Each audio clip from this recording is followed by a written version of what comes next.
with the signs and symbols that signify Irishness without any of the inconvenience that comes with authentically being Irish. There's something about that struck me that way. Giving a sermon around the 4th of July is definitely fraught for me personally.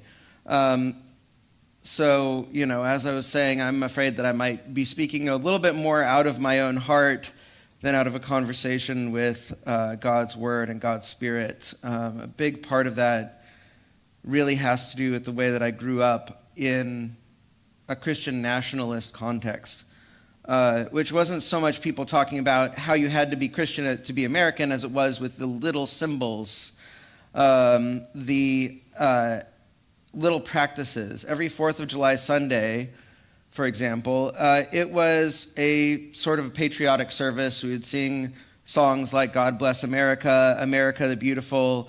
I would be truly shocked to learn that in my childhood church at this very moment, although I think their service starts at 10:30, at this very moment, there isn't a set of slides being projected on the screen with the words to patriotic songs and an animation of an American flag billowing in the breeze, preparing for a sermon that specifically references moments in American history.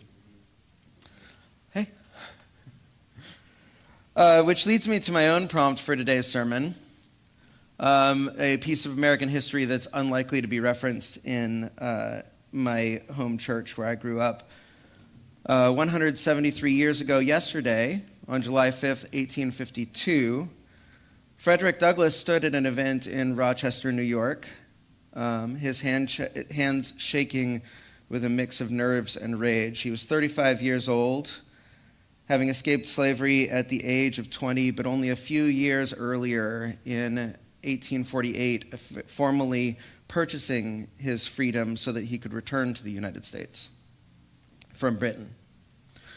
He knew what it was to be enslaved, and he knew what it was to be a fugitive, undocumented, exiled. And because of that history, he knew that what he was about to say contradicted what the white people who had invited him to speak in Rochester probably wanted him to say. When Frederick Douglass stood up to give his speech in Rochester for the Independence Day celebration, he started off with a recounting of all of these, the history of the Independence Day and what importance that had for the people there who were white. And then he told them the rich inheritance of justice, liberty, prosperity, and independence bequeathed by your fathers is shared by you, not by me. The sunlight that brought life and healing to you has brought stripes and death to me. This 4th of July is yours, not mine. You may rejoice, I must mourn. To drag a man in fetters into the grand illuminated temple of liberty and call upon him to join you in joyous anthems were inhuman mockery and sacrilegious irony.